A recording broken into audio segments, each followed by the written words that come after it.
As tensions continue to soar between Napoli and their star striker Victor Osimhen, and their president continuing to deny that this is so, Manchester United might be in luck.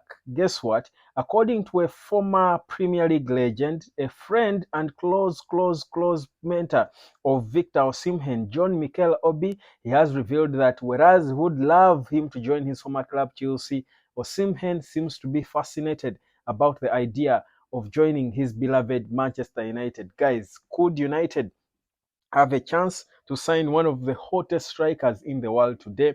Welcome to the hotspot. My name is Webb, and we are here to talk none other than Victor Osimhen and whether it is possible, really, should we think about him joining Manchester United. Now, we know for a fact that Manchester United's issues now maybe are not so much about a striker because we signed Rasmus Højlund, but the plan for Ten Hag has always been to sign two strikers, and because he could not be able to sign two in the previous transfer window in the summer, Ten Hag is hoping that maybe in the future he can be able to get one more. And the plan was always to sign a more established striker and a younger one, who is Rasmus Højlund in that case. Now the younger one was got, but will we be looking forward to again another big name signing for the club? That's what we are hoping for. But the situation seems to be pointing to, I think, good news for us as United supporters in the future, because you know what happened with Victor Osimhen and his Napoli, who did something hitherto unseen in football. Because this boy, they were playing against Bologna this season, he pleads to take a penalty. They give it to him and he misses it. So what happens is his own club, the social media team, goes on, takes time to come up with a funny video mocking him after missing the penalty and all, and posting it on their TikTok. Now that is unheard of in football, because players miss penalties. Even the best players in the world, Lionel Messi, Cristiano Ronaldo, Zinedine Zidane, Ronaldinho, they have all missed penalties, and it is normal in football. And your club should be the first one to know that. Now, imagine Napoli, this boy missing a penalty in a league game. It wasn't even a decisive penalty in a final. And just a season after helping them, scoring 26 goals in 32 games last season, as Napoli lifted their first Scudetto since 1989-90 with the great Maradona. This boy scores those goals. First of all, they refuse to adjudge him their best player and go for some guy. I cannot even say his name. And of course, the world is seeing this. Then he misses a penalty a few games into the next season, and you're mocking him as a club. What happened?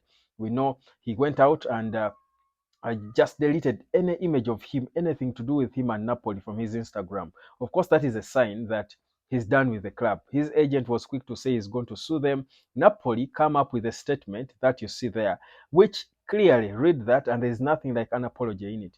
They were not apologizing for anything, but rather they were just saying they just did not intend to hurt him. It was not intended to mock him. So you can imagine. So the player is not happy. He's not playing now because of injury, but the president clearly, the Laurentiis came out and mentioned that they've tried to have long talks with him before they ended with the shake of hands and agreeing to stay together. But apparently, he has changed his mind. That is according to the president. But they recently, just 2 days ago, came out with that statement. That is the club, to try and deny, to try and clarify the statements from their own president, as if there is nothing to worry about and all. Uh, there's no tension between the player and the club. But clearly, I don't think the club needs to. This is bad PR. It can never get worse than this. It was already done. They put down the video, but it doesn't matter. So Simhen's contract currently runs out in 2025. So, but he doesn't want to extend his contract. It's clear. And John Mikel Obi says he picked up the phone and spoke to him after that video, came out, and Mikel was trying to calm him down, because again, we've never seen anything like that in football. The club attacking their own player, their best player, just because he missed a penalty. So Mikel is trying to calm him down, and I think from Mikel, there is not one to, I think, say things clearly, but I think he tried to even convince him, because he says there's a possibility that he will go in the Premier League, and he thinks he can shine in the Premier League. I think Osimhen can shine instantly in the Premier League. I think those debates have been there and all, but after seeing him last season and this season, where he has scored 6 goals in 8 games, Osimhen runs in behind defenders. He scores all forms of goals with the head, penalties, and what have you. I think he's obviously a perfect player. He reminds me of a sort of Didier Drogba in a way. I think he's a perfect player for the Premier League. And of course, Chelsea I think all big clubs in the Premier League would love to sign such a player. I mean, with the exception of Manchester City, that has the only better striker than Osimhen right now in the world, in Erling Haaland. Well, obviously, all the rest of the Premier League clubs, if they are going to compete, even Arsenal, because I think Arsenal do need a striker. And they're talking about Ivan Toney now. But if things change and if Victor Osimhen is available, you don't think they wouldn't be interested. But apparently, according to John Mikel Obi, this boy, and I've said this before here, is a solid United supporter and he would love to join Manchester United. Now, question is, do we need Osimhen? His contract runs out in 2025. He's not going to be extending it, obviously. So, should we be again signing a striker? Remember, we signed Rasmus Højlund, but the plan has always been for us to sign two strikers. We are not able to get them in the summer because, of course, of lack of funds, and we know how our summer transfer window panned out. We are struggling to sign any player, but would we be these greedy Glazers sanction any money to sign another striker after signing Rasmus Højlund for 72 million quid? And of course, like I told you, the plan was to sign a big striker and a younger one, of course, to make it to one for the future and one instant one. But we only got one for the future. And he's looking good. So do you think United, with the issues we have now, and I'm thinking our biggest issue now is not actually striker, because I believe Hoyland can ably come in and score decent goals. But do you think Manchester United can now proceed and sanction the signing of another striker? Do you think we can go proceed and sign Victor Osimhen anytime now, pay money for him? Maybe the only thing we would then have to do is to wait for his contract to run out and get him as a free agent. He's 24 now, so in 2025 would be about 26, turning 26. He would be ripe probably. Is he a player who would then wait to get then, or would Napoli be willing to wait until then they lose their best striker for free, or is he actually someone they might want to cash in on in the next at the next available opportunity, maybe in January or at the end of this season, with a year left on his contract. So that's that. But also, do would he fit in United? I think a striker like Osimhen should be able to fit into any team. My only disquiet though with United is our project attractive enough? Whereas Osimhen loves Man United and we know it. Have we made our project attractive enough for such a top player who all the biggest clubs in the world would be competing for?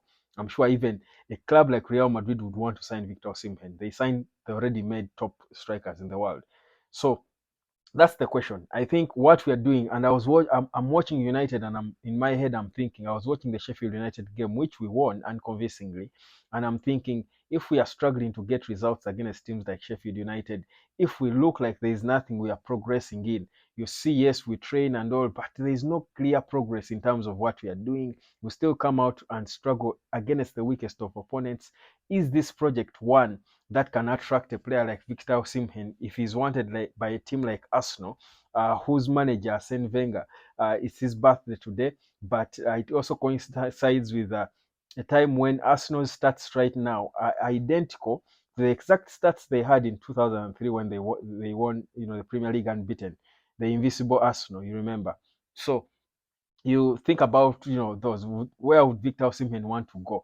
Would he rather go to Mikel Arteta, who is building something that seems to be progressive? Would he rather go to Liverpool with Jurgen Klopp? I don't think Klopp would actually sign Osimhen anyway. But if Liverpool showed interest, would he rather go there? Would he rather go to a club like Chelsea that is building something promising? He's only 26, would be the star of that team, obviously in London. So you see that our project, whereas the player would love us, I don't think Osimhen is like an Amrabat who will sit there and say, I'm waiting for Ten Hag. So I feel like we haven't, again, United now, we haven't, before we were a club that would instantly attract players like this. Today, I don't think we have that allure. And it's sad to see, but it's the reality. So whereas there is this opportunity for us to get Osimhen, at whichever time we get him, I don't care. But the opportunity is there because he wants us, perhaps uh, would have first refusal because he's a fan of the club, just like Rasmus Højlund, just like Sofian Amrabat, perhaps Onana as well is a fan. But I don't think our project really looks attractive. And for me, that's the worry. And if that is so, then we'll continue losing out on players. But anyhow, hotspot, subscribe, let me know what you think. Do you think Victor Osimhen can actually join Manchester United? Should we go for him, or would we rather, in the event that we can't wait until 2025, should we be spending money on him maybe in January when Napoli is open for bids, or even in August? Or would we rather be patient with Hoyland and spend that money on solving perhaps the defensive problems, midfield problems? I've told you I thought we spent poorly a bit in the last summer. We're not solving any problem except the Rasmus Hoyland and Sofia Amrabat signing. I think for Andre Onana, it was not a priority. We created a problem that was not there. David De Gea was never a problem. Many people are wishing for him to be back. I don't think Mason Mount solved a single problem for Manchester United. I don't see it. I still think we have problems in the midfield. So you wonder where our money should be spent now if Osimhen is available. But I would want to pick your mind. Let me know what you think. Hotspot, subscribe. My name is Webb. For me, if it's about buying in the next summer, we can wait a bit. If we're waiting until 2025 for him to come as a free agent, and Napoli is also not cashing in on him and are willing to lose him for nothing, then that's it. Get him immediately. But paying for him, he would be expensive. I don't think so. I don't think we should do the same mistake we did with Mason Mount. But I also think the little money we don't have so much money. Unless Sheikh Jassim had taken over the club and we have a lot of money to spend, then it would be okay.